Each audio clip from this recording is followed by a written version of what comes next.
first one is going to be exposing YouTube gaming's gamer girl double standard. JT Show. What's going on, guys, and welcome to another episode. Enjoy this. First, right off the bat, you're probably asking yourself, enjoy that right there. Enjoy it.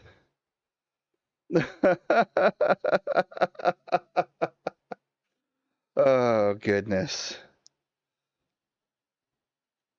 Oh, my. hey Smash, why are you not wearing a shirt? Well, today's episode, we're going to be talking about double standards when it comes to media, and really reality in general. This is the SmashJT show. It airs every Friday. For the most part, if you're new here, smash the subscribe, bell for notifications, and let's just press start. For this episode, like I said, we're going to be talking about double standards, and I'm going to try to narrow it down specifically to gaming on YouTube, just because that's where I feel like I have the most expertise. I spend most of my days on YouTube watching a lot of So he's narrowing it down to gaming, but it's going to be a thing about women in general, too, right? great content creators. And then this morning I woke up to see the Dalai Lama was trending. Why was he trending? Well, he said that if he's going to have a female successor, she needs to be attractive. That would be the most important part about it. And with that being the case, it got me wondering, why does that matter? Why is that important? Why does a girl need to be attractive to be the next Dalai Lama? Is this still up on his channel? Yes. Yes, it is. Did you hear that statement, though? Let's listen again. Being the case, it got me wondering, why does that matter? Why is that important? Why does a girl need to be attractive to be the next Dalai Lama? Is it a marketing thing? Why does the girl have to be attractive to be the next Dalai Lama? This, to me, and he's going to go into it a little deeper, harkens to the whole idea that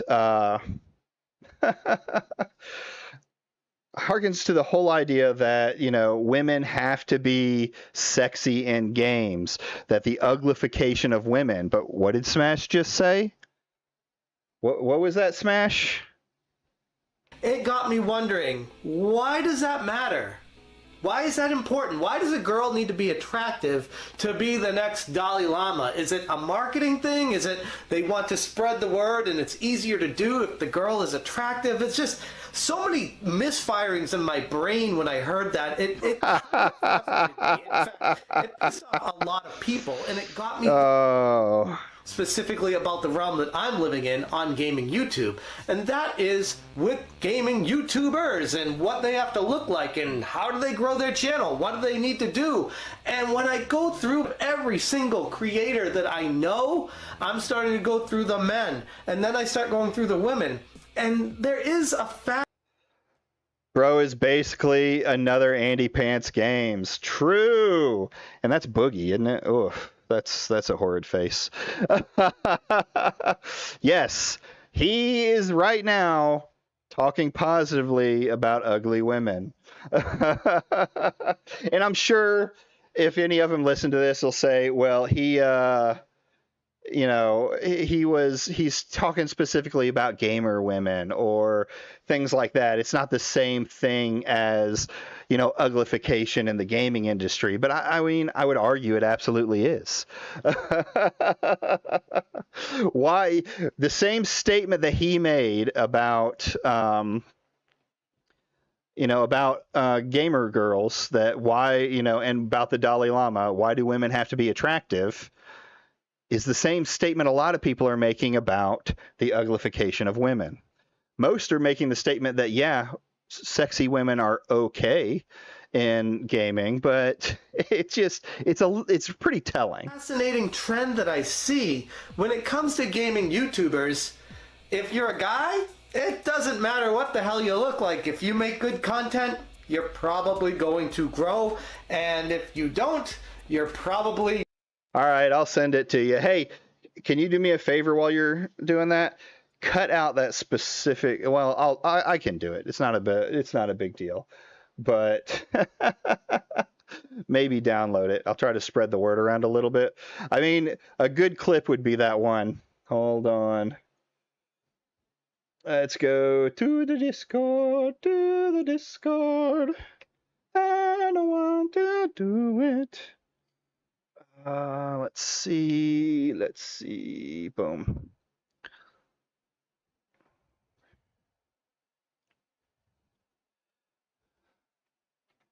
Boom. There you go. I come back to shirtless JT. You did. Did you hear his feelings on women, Damage? Were you here for that?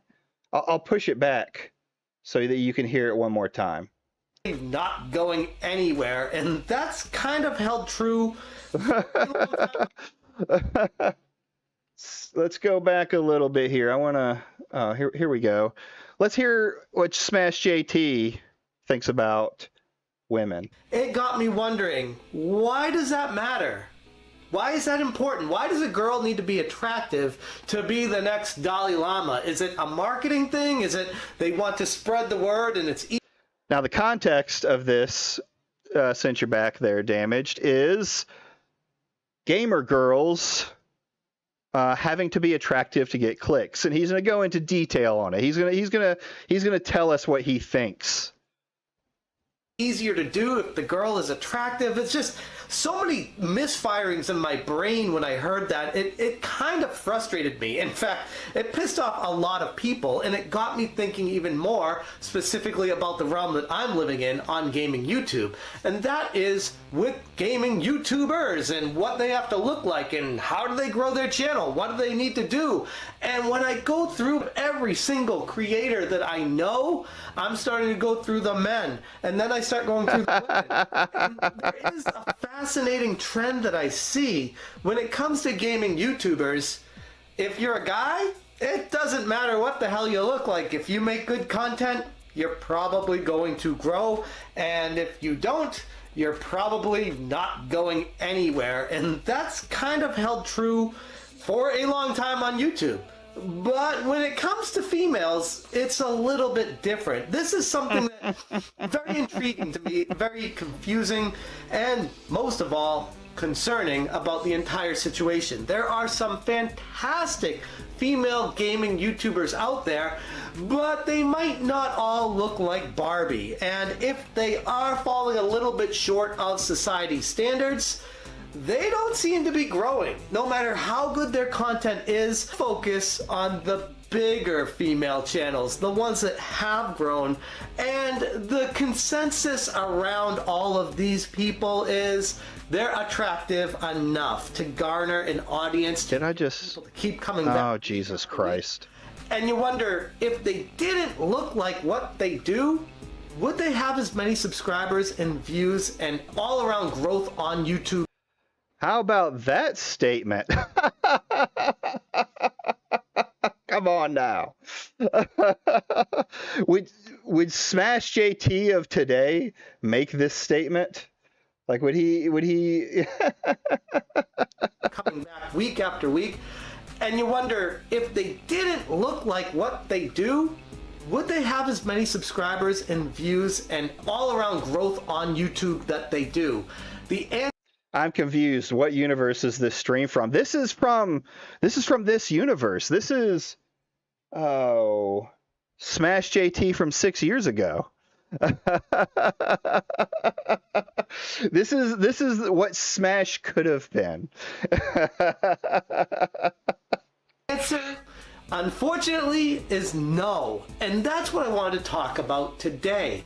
How do we change that perception? How do we get people to start looking at female content creators as not just what they look like, but what is the content they're presenting to the end user? How are they bringing it to them? And regardless... Yes, Smash. How can we get it so that women are treated equally, so they're not just seen as sex objects, so that in video games they don't always have to have egregious boobs for the video game to be good. It's almost like if the content is good, it doesn't matter what they look like. Regardless of what they look like. DM me the link. I was thinking about making a video on Smash and Alyssa soon. All right, all right. I was gonna have Simon do this, but can you cut me out that section that I showed you in the beginning where he says, where was it? Anyway, we'll talk about it. I'll DM you the link. You might want to download it though, because if any of them are watching, I haven't downloaded it yet. So if any of them are watching, it may get taken down before too long. Copy.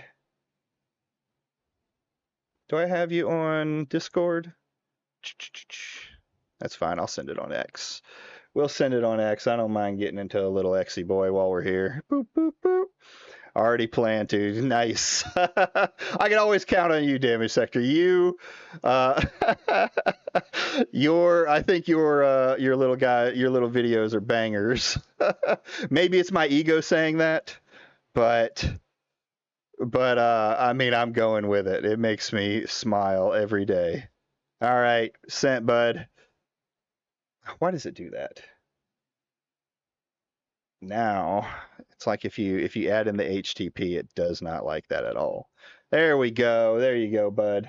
Let's keep watching SmashJT in his SJW, his lefty women body positivity arc. If the content is good enough, it should be king enough to carry their success.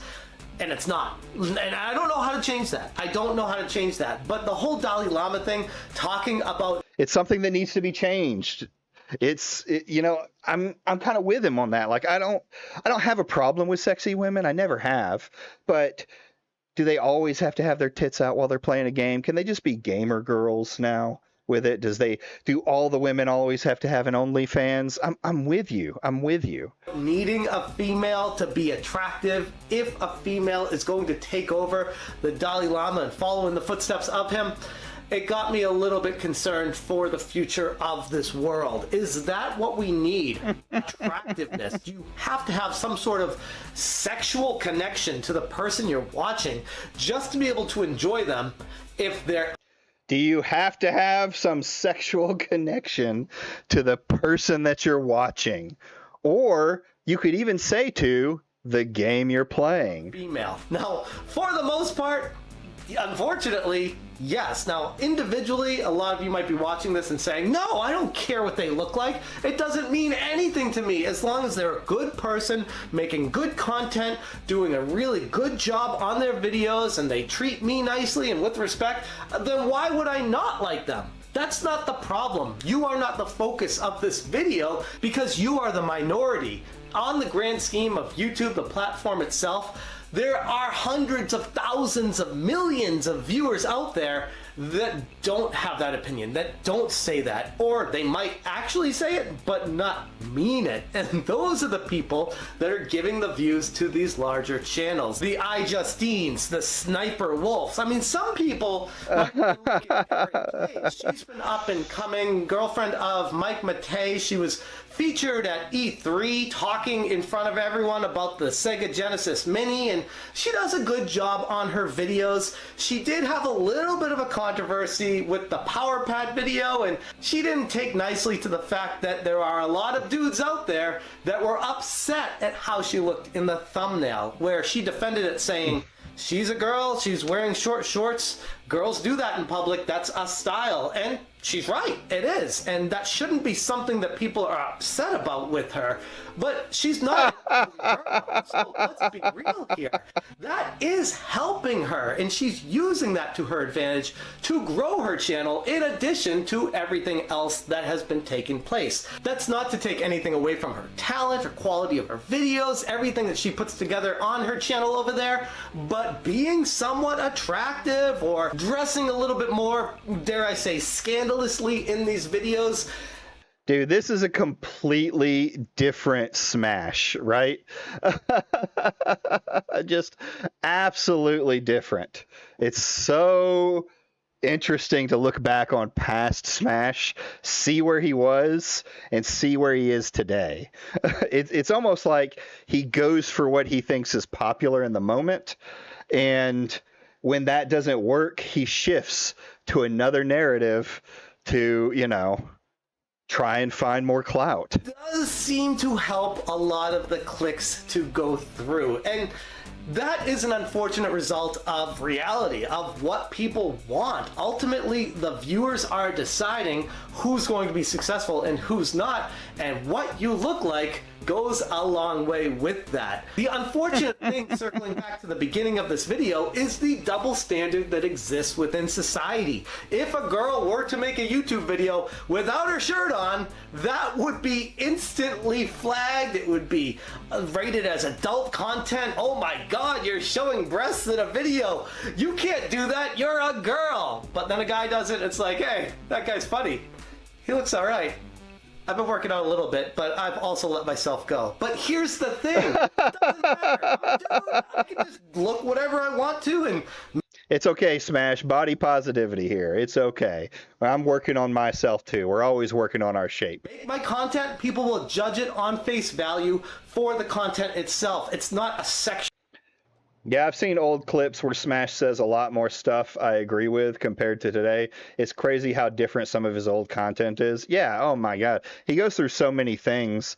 It's like so many different phases of opinion or his values. You're never really 100% sure what his actual values are. Actual experience. It's not what does he look like? Is he handsome? Does it help? Maybe, but then there are plenty of other dudes out there that are not handsome, that are making video game related content and doing a fantastic job with it. But then when you look over at the girls in gaming, if they're not attractive, they're not going anywhere. And that is what is wrong with all of this. Girls are being judged on their looks first and then their content second, not the other way around. And I don't know how to change that. Simon, it's hard not to believe that statement the more and more I watch about him. Like, I'm very hesitant most of the time to call people like clout chasers, even though pretty much everyone on YouTube who's making videos is at some point, level or another. But I mean, one day he's very woman positivity. The next he's going on about Destiny FOMO and her OnlyFans. The next he's talking about how he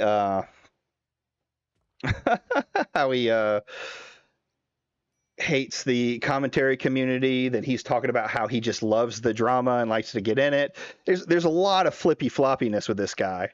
It's why while I criticize Smash when necessary, I've never gone off on him like I did Grums. I think it's an act for money. He acts like his old self when defending people these days sometimes. And that might be there. My problem with Smash really boils down to the his Endo Kotaku campaign and stuff and the dishonesty around the Alyssa Mercante case, right? That's a lot of the problems that I have with Smash. And his history shows why he's such a rat about it. Perception, but I figured making a video and starting a conversation about it is probably the best place to begin. I'd be very interested to hear what you guys think about this entire situation. I posted the poll on Twitter asking if you thought there was a double standard when it came to YouTubers and if they're men or women, if looks judge them. And what people said was a resounding yes, there is a double standard. And he even Twitter polled it. I wonder if he Twitter polled today, if he'd get a different result. Like, I wonder with his current fans if this would be the opposite. Maybe that's just the way it is. It sucks though, because like I said, there are such great female content creators out there that don't get the time of day because they don't look like a Barbie doll. They don't look like a bikini model on the beach. They look like someone who plays a lot of video games and has a lot of insight to them. And unfortunately, if you're a girl with society, that's still not accepted today. For whatever reason, you'd think as a society we'd have progressed to the point where that didn't matter anymore. But clearly, it still does. Anyways, that's where I'm going to leave that topic. I would love to hear what you guys think about the double standard with YouTube gaming, and if you feel like one exists, and if you've even found yourself participating in it, and if you've ever stopped yourself to wonder. I just want to hear where you guys stand on this entire situation. Moving on to the next topic, it's the video of the week. This one, I'll try and remember to watch the rest later. Going to get off here and chill with the wife. Have a good one. Hey, you too, Damaged. Yeah, watch it whenever you get a chance. Reach out to me when you've got your video ready too. I'll take a look at that. comes to us from Bithead1000. This dude made a clear glass NES console in his garage, and it was quick. It was fair. So this is kind of the end of it. He talks about this glass thing. He goes on to the other ones, but then I guess he got a little bit of hate back from the community because he ended up making a second video on this. So let's take a look at this one. We'll see what's said here. JT Show. What's going on, Smashers, and welcome to another episode of the SmashJT Show, my weekly episodic adventure discussing divisive issues in the video game industry and beyond sometimes. It airs every Friday. For those of you who are new here, hit the subscribe, the bell for notifications, smash that like button if you enjoy what I'm doing, hit the dislike if you think I suck, and let's just press start. For this week, we're actually doing a... It's a little cringe, but as a gamer... I don't mind his press start. He should have stuck with it. He should have hung on to it. You got to dip yourself. Go ahead, man. We'll talk to you later. You're getting off work now? I'll see y'all in Discord or wherever, or until next time. Kind of a sort of a quasi follow-up to a previous SmashJT show discussing the double standards in the world of YouTube, more specifically YouTube gaming, and how it affects creators depending on if they're a male or a female going into content creation.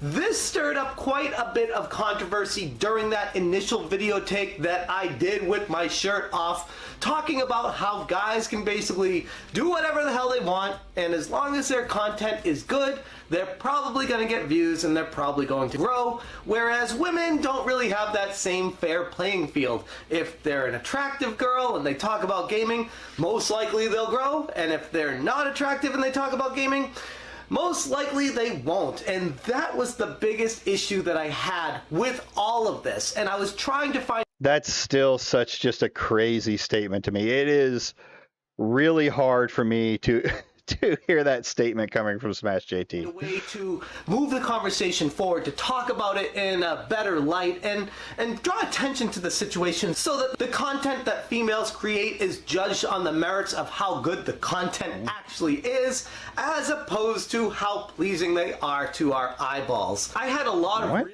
good discussions with a ton of different YouTubers and viewers alike.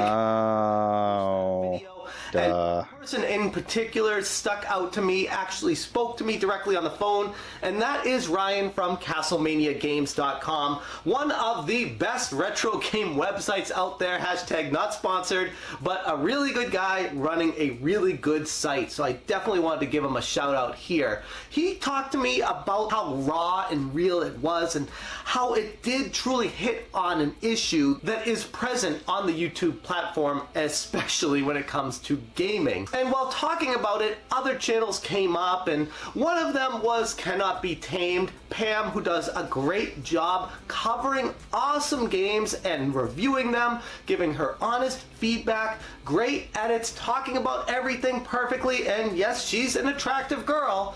She is growing fairly rapidly on the YouTube platform, getting a lot of views and doing a great job at it. When talking about her channel, we noticed that she had sort of a trend with how many views she gets on her typical video, somewhere between 1,000 and 3,000, sometimes less, more often a little bit more. She's doing very well, getting a lot of people watching her videos. But one video in particular she made stood out above the rest. Hi, I'm Velvet Velour, but you can call me Baby, and I'm here to talk about retro video games. Let's talk about a game that was plagued by bugs, embargo issues, and publisher interference, but still managed to become what I consider the pinnacle of role-playing games. It's Vampire the Masquerade Bloodlines. Kinda sticks out like a sore thumb when looking through all of her videos, and it definitely brought up a few questions as to why that video was so successful when the other ones weren't. As a content creator, the first thing I do to assess someone's video is what the thumbnail looks like and what the title of the video is, because typically that's what's going to bring in the initial views, and then maybe if it's a good enough video, will get shared by people from there and grow exponentially. This video in particular had a thumbnail fairly different than the rest of her channel, and this is what I wanted to focus on a little bit today. Not that this one situation is the rule by any means, but it does bring up an interesting dynamic and shows the point that I was trying to make in my initial video talking about the double standards in YouTube gaming. I reached out to Pam asking her her thoughts on this and if she'd be interested in participating in the video with me to give her side of the story, because I felt like this was fascinating to hear from her perspective what she thought about making that thumbnail, and if because that video took off, if she wanted to change the dynamic of her channel to put it more in the direction of the sexy girl talking about video games and reviewing them, or if she just fell back into what she typically does, which is just being a gamer that happens to be female and wants to talk about these games in general. After Pam from Cannot Be Tamed agreed to come on SmashJT to talk about this, I wrote up a basic questionnaire asking her if she didn't mind giving her thoughts on a few of these things that definitely stood out to me regarding her Vampire the Masquerade Bloodlines review. And while I'm not going to bore you with reading the entire thing that I sent to her, you can pause the video to read through this if you're interested, but basically the gist of it is I said thanks so much for taking the time. Like everything, there are always exceptions to rules, and I've been subscribed to your channel for a couple of years now. This video definitely stuck out as an outlier compared to the rest of her videos, and I felt like this situation was extremely interesting. And I thought it was fascinating how most of her videos get between 1,000 and 10,000 views, and this one was in the nearly 200,000 views to date mark. So it's basically talking about that thing like proof that if she was sexy, that she might have, she might have more of a career. I think it's very interesting, very telling. Goes back to like reaffirming that situation. And I asked her the few questions saying, prior to making this video in particular, did you have any concerns on how your channel would be perceived?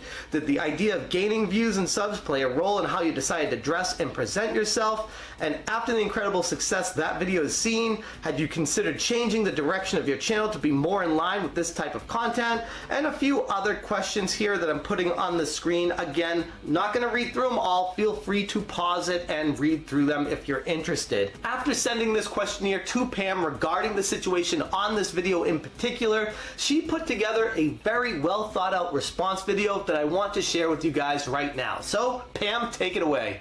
Hi, I'm Pam from the channel Cannot Be Tamed, and I'm just answering some questions from JT about double standards in YouTube gaming, as well as decisions that I've made when it comes to creating my own content.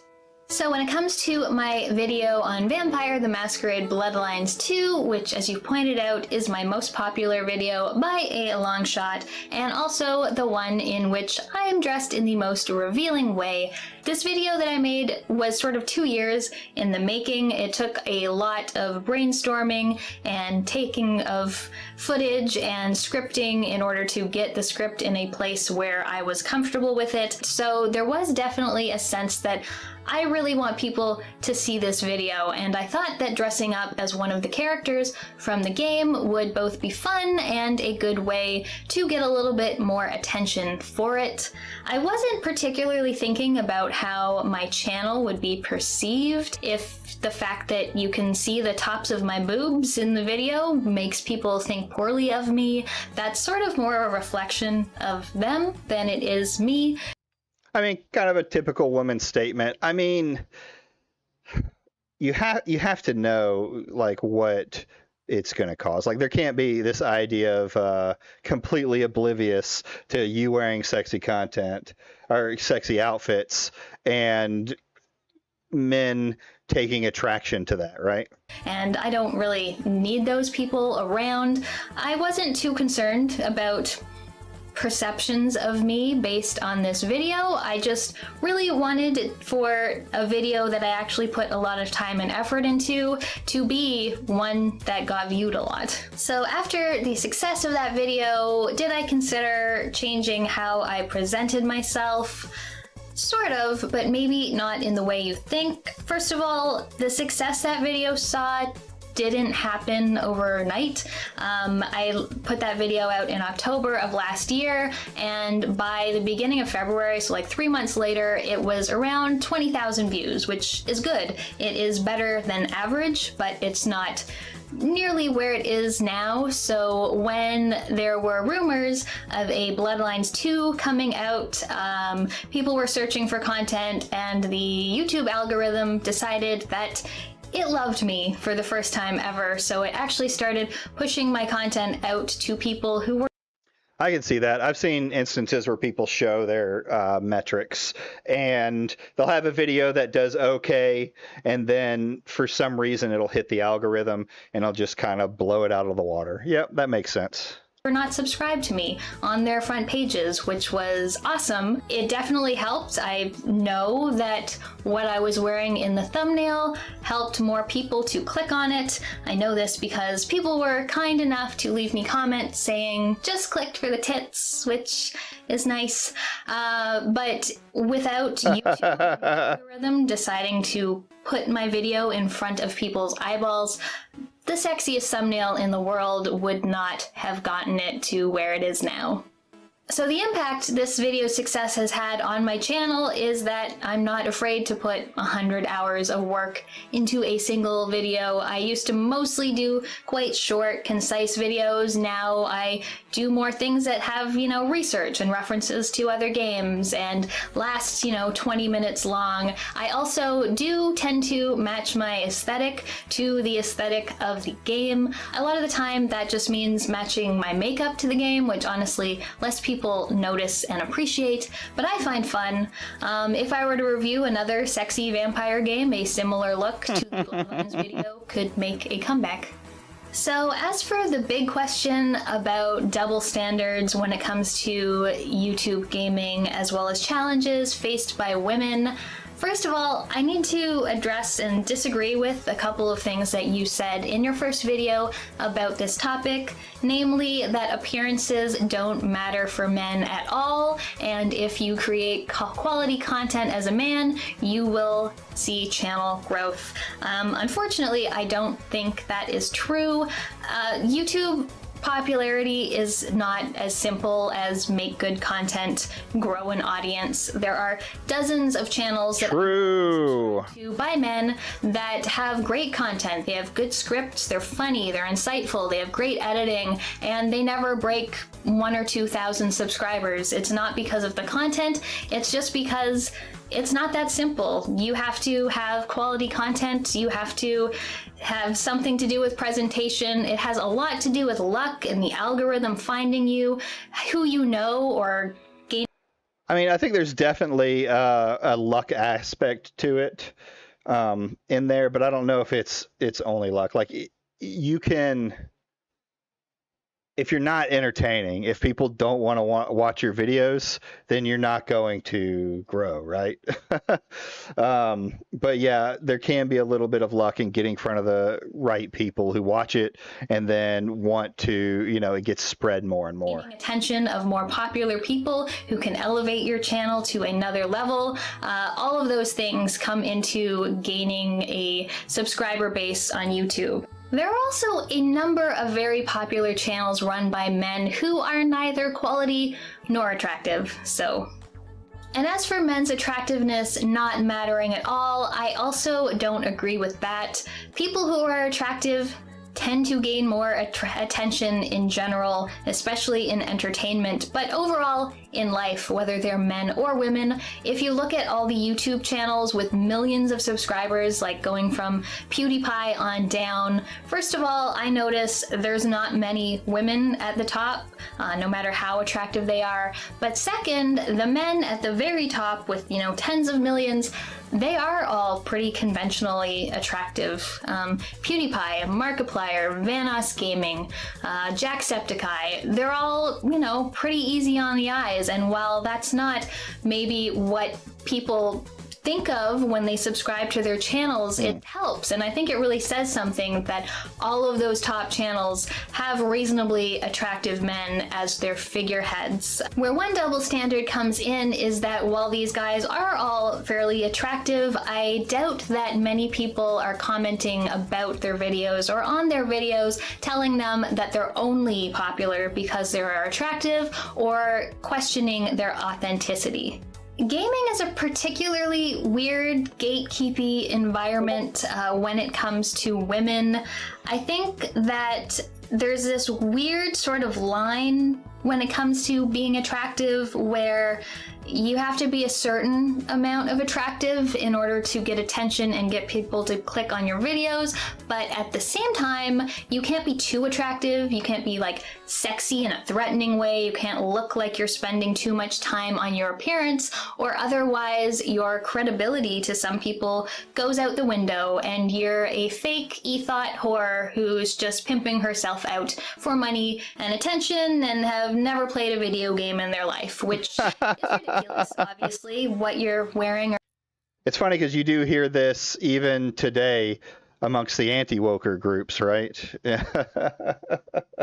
Like, we need sexy women in video games, but they can't be talking to us about their games. How attractive you are has nothing to do with your history or interest or knowledge of any particular topic. It's just a very strange environment. So many women that get shit because they make YouTube videos while looking a certain way. If you were to go out in public in a mall, walking down the street and saw a woman in shorts, like Erin plays on her Power Pad video that you referenced in your last video on this, or a woman who was wearing a low-cut top and you could see her cleavage, you probably wouldn't think too hard about it. There would be very little pearl clutching or hand wringing over the fact that you can, see that the woman has boobs and legs while you're walking down the street. But take that same outfit and presentation and use it while talking about video games on YouTube, and all of a sudden it's a big deal. All of a sudden you're using sex to gain popularity and sell yourself, and you may as well be making porn if you're going to wear shorts or a low-cut shirt. It's just kind of ridiculous, and I think people really just need to get. Man, I miss when everyone I'm gaming was concerned about loot boxes and microtransactions.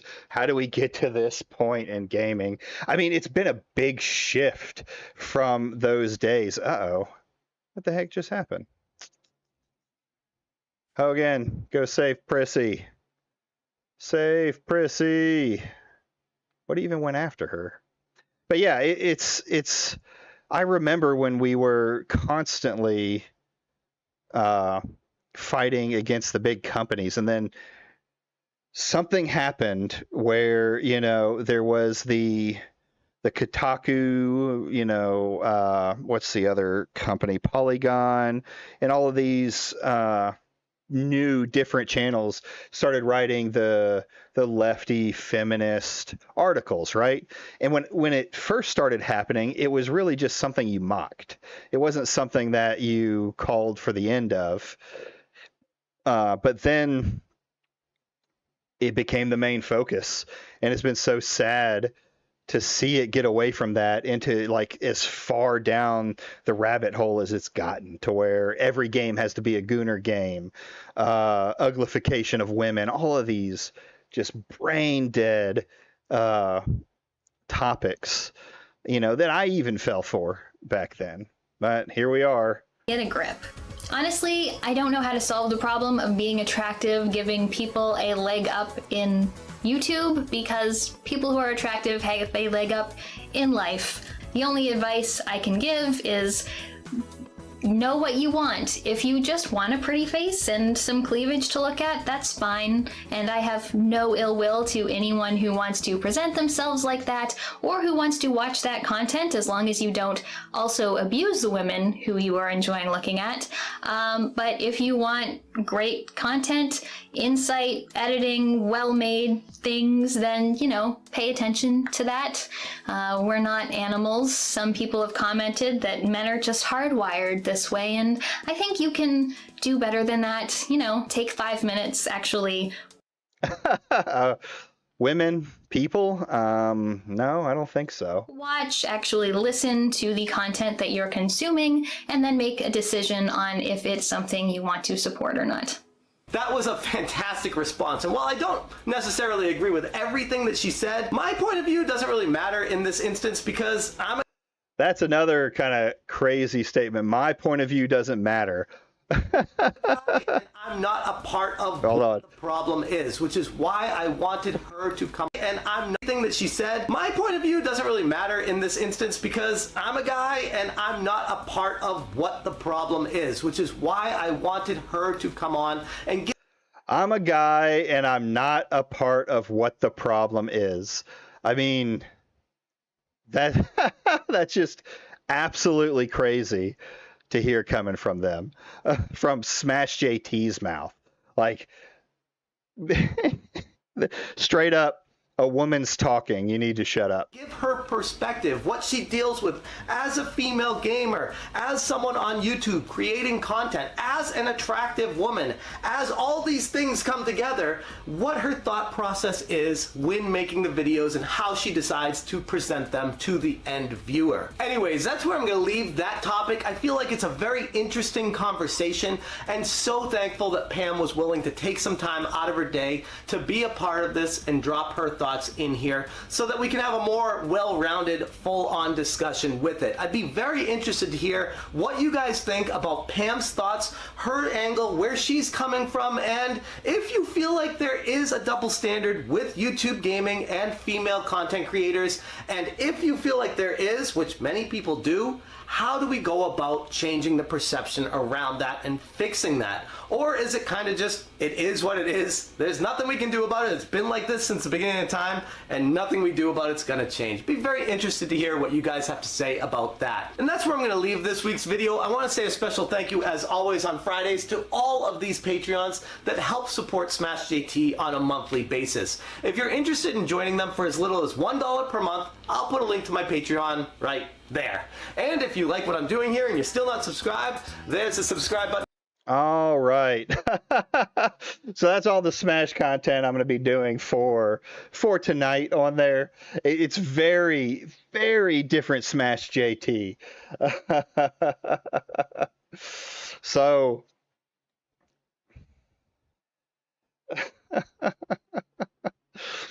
So yeah, that's God. It's hard to believe you hear this Smash